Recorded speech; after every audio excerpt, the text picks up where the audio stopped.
Thank you for tuning into our seller interview series. Up today, we've got a dropshipping business for sale in the apparel and accessories niche. Created in March 2017, this business makes $2,973 per month in net profit, and the listing number for the business is 44787. We do these interviews to give potential buyers more information about both the seller and the businesses they're looking to purchase. We hope these insights are helpful for you in making a buying decision. We've got the seller with us today to go through the business and cover everything from niche selection to traffic and monetization. Andres, thank you for coming on here today. Thank you for having me, Jake. It's my pleasure. It is my pleasure. You beat me to it. I'm looking forward to figuring out how you built this business here. Before we get to the questions that I have for you, though, I want to go ahead and run through a little quick summary of the business.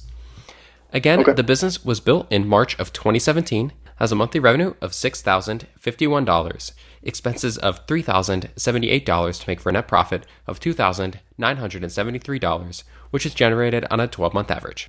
Included in the sale of this business are the primary domain and all site content and files, an email list, Shopify account, supplier contacts, Instagram account, Twitter, Facebook, SoundCloud, and Tumblr accounts.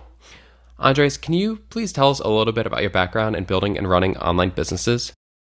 Yeah, definitely. So I've had a couple different gigs with some of my friends who started online businesses, and I would develop the content for their websites. And then as just being around them and hearing them speak about what they're doing, I got a little bit interested in starting my own.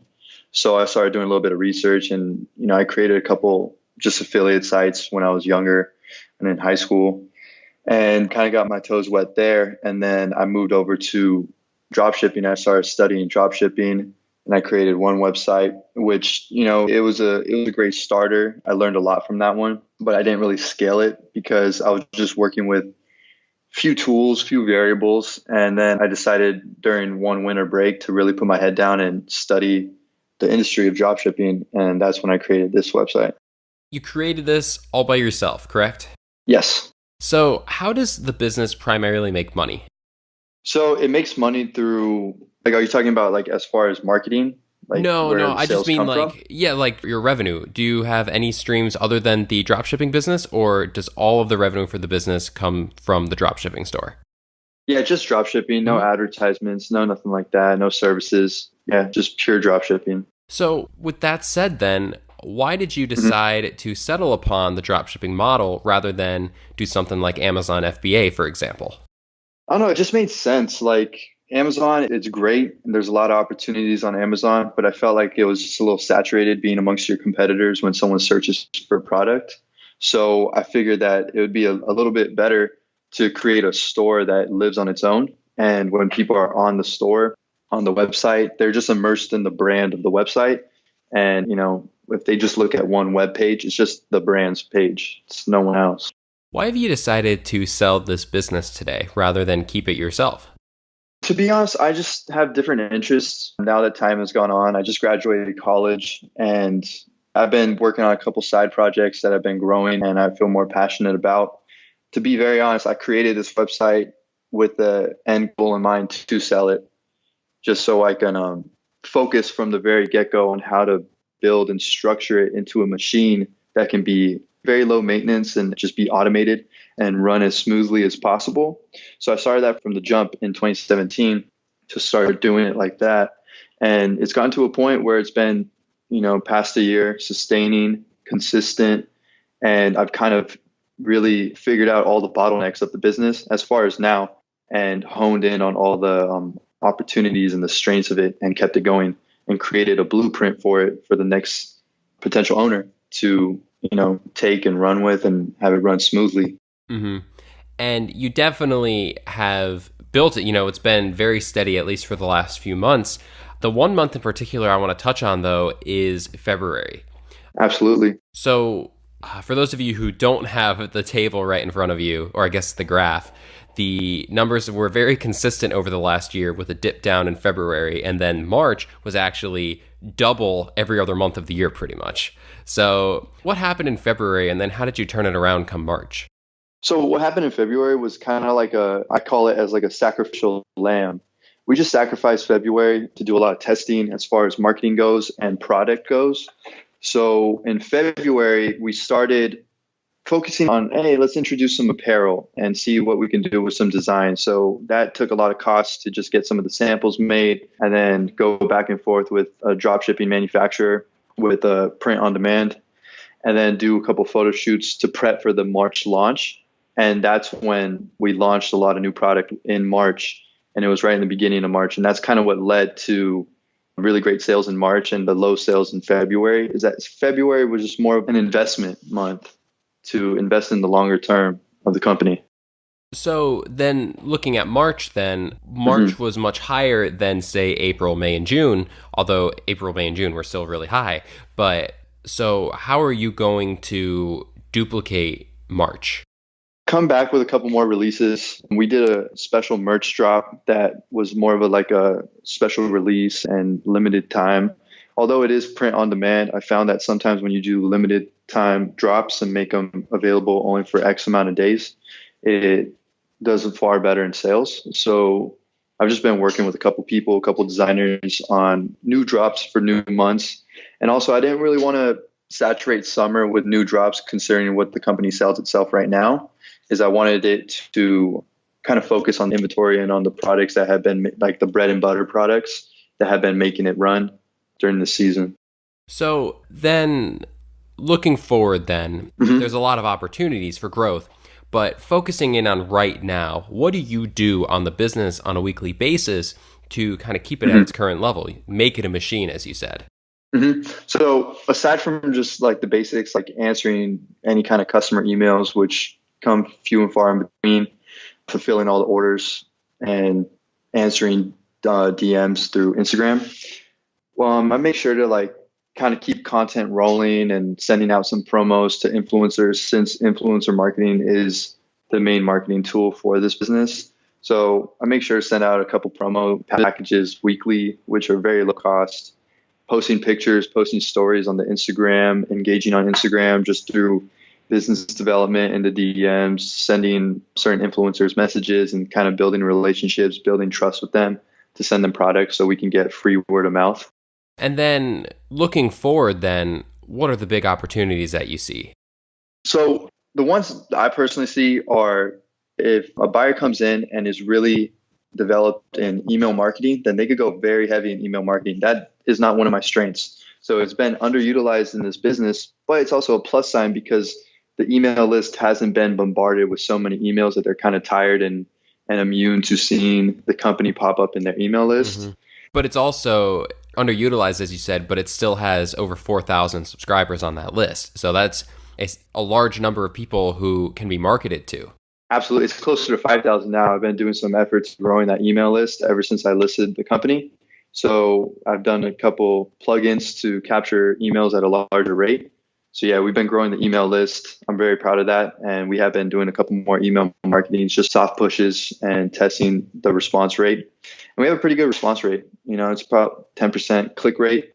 So I'm liking that. And another opportunity is scaling Facebook and Instagram ads. Something like that I've experimented in. That was in February. I was experimenting in Facebook ads a little bit heavier than I was doing in like November, December, and January. And it's just something that just hasn't clicked for me. My natural strength is just through influencer marketing, through cultural marketing, content creation. I just know that ecosystem a lot better. So that's where I focus a lot more of the time. And, obviously the fruits have been really well there. But if a buyer comes in and they're really efficient with their Facebook ads or Instagram ads, man, this company has so much data in the Facebook pixel and in the website pixel that they could be working with a lot of data just to scale an ad. And aside from that opportunity, I see something in affiliate program. If someone wanted to come in and create an affiliate program for Instagram influencers, micro influencers, that could be a big hit. And building off of the brand Brown foundation, since this company does have a pretty strong foundational brand that people associate with, even though it is a drop shipping business, I've been able to create a brand name around it. And it's been pretty strong with how people resonate with it and how they respond to the company through direct messages. And some people just create content for the company without the company asking for it. And the last opportunity is scaling in international markets. There's been a lot of hits in Australia and in the UK. And I focus more of the efforts on the US market, but definitely can scale in those markets as well. That definitely sounds like a lot of room for growth if someone comes in with these skill sets. But something we Absolutely. touched on earlier was the choice between drop shipping store, which you have set up, and going with something like an Amazon FBA model. And Mhm. do you feel like a potential opportunity for growth for someone with that Amazon background would be to expand platforms as well? So still obviously push the drop shipping site, but also get your products on Amazon? Absolutely. If they wanted to add another sales channel, that could definitely be an option. Just like they can add the Facebook sales channel that hasn't been too touched on lately. Most of the business is run just through Instagram alone. So there's so much room to scale on different accounts and different channels. I definitely believe that. When you mention the brand strength with this business, Mhm. do you have a trademark on the brand or is that something you've thought about acquiring? I thought about acquiring it, but no, I do not have a trademark on the brand. Not yet. Hmm. And so that's obviously something that the new owner could look to get. Absolutely. If they chose to, yeah, absolutely. Do you feel like there are any major risks associated with this business that you would want a potential new owner to be aware of? I believe there's risks with anything, any business, and there's going to be bottlenecks in any machine that's being ran. Personally, I think the biggest risk would be for any owner coming in, if they want to let up on the influencer marketing and shift to a different means of marketing. If they do it too soon, if they let the foot off the pedal of influencer marketing before the Facebook ads, let's say, are scaled, then that can lose a little bit of traction and a little bit momentum that the business is currently getting. And it could possibly lose a little bit of trust with the consumer and with the current audience that it pertains to. Another risk is easy barriers to entry. I mean, since it is drop shipping, I think anyone who would dive into drop shipping knows that there is easy barriers to entry when it comes to products and who's selling them. And the other risk is just staying the same. I see a lot of this with drop shipping businesses. They kind of just stay the same. They repost the same stuff. They do the same ads and same content, or they steal content from other companies. And it's that's one of the biggest downfalls I see with companies. They kind of fizzle out after that. So something that my company has done is always had kind of like a growing content model. And right now, I'm sitting on so much unposted content that the new owner would get that they'd be pretty set for the rest of the year and not even have to worry about creating new content. Would you just think back to when you started this business and think about the one thing that you know now that you wish you had known then? So, I guess my question is, Andres, for someone who's Mhm. starting out and wants to build their own dropshipping store, their own website, what would be a big piece of advice you have for them? Knowing how to manage time and finding ways to be efficient. So you can get lost in a lot of like menial tasks that don't really bring a lot of return. But if you focus in on what's bringing in your greatest return and just, put all your energy towards that, then you're going to see some nice monthly income. That's the number one thing. And I was wasting a lot of time doing tasks that weren't bringing me a lot of ROI. Would you commit to a non compete? Absolutely. And how much support are you willing to offer a new owner during the transition period? Off top, I'd give 30 days email, phone call support. But, if they need a couple more days or weeks following up with that, I'm willing to do it like 10, 20 hours a week. And I really want them to win and I want the transition to be easy. I believe that 30 days would be enough for me to pass on every single thing and every single system, along with like some of the PDFs I've been creating for the new owner to have, just so they can use as like tool references when they do acquire the new business. But yeah, 30, 40 days, I'm fine with it. Are you willing to negotiate on something like an earnout? Absolutely. I'm willing to do whatever makes sense. I'm in the market and open to hear any offer, then we can negotiate from there. So if it makes sense, I'm willing to do it. Awesome. Andres, thank you so much for taking the time. I do have another question for you, but before we get to that, I want to go ahead and run through that quick summary of the business again. The business was built in March of 2017, has a monthly revenue of $6,051, expenses of $3,078 to make for a net profit of $2,973, which is generated on a 12-month average. Included in the sale of this business are the primary domain and outside content and files, email list, Shopify account, supplier contacts, and Instagram, Twitter, Facebook, SoundCloud, and Tumblr account. Andres, can you look at this from the position of a buyer here and tell me why you feel like this is a business worth buying? Absolutely, Jake. There's a lot of value in this business. A solid foundation has been built, tons of data has been collected, and it's been consistently running for over a year. large profit margins, room to scale, and it's been performing above the industry average in terms of conversion rate on word of mouth alone. So if someone wanted to come in and expand on the foundation that has already been built by adding new sales channels, new marketing campaigns or tactics, there's a lot of value here. It's a lot of tools, a lot of strong foundation. So I believe it's a really great business to buy. Andres, thank you so much for taking the time today. I really hope that you find the new owner to take over this that will grow it and, as you said, win. Absolutely. Thank you for having me, Jake. If you're watching this on YouTube, subscribe to our channel. And if you want more information, the link will be below the video that will take you to this marketplace listing.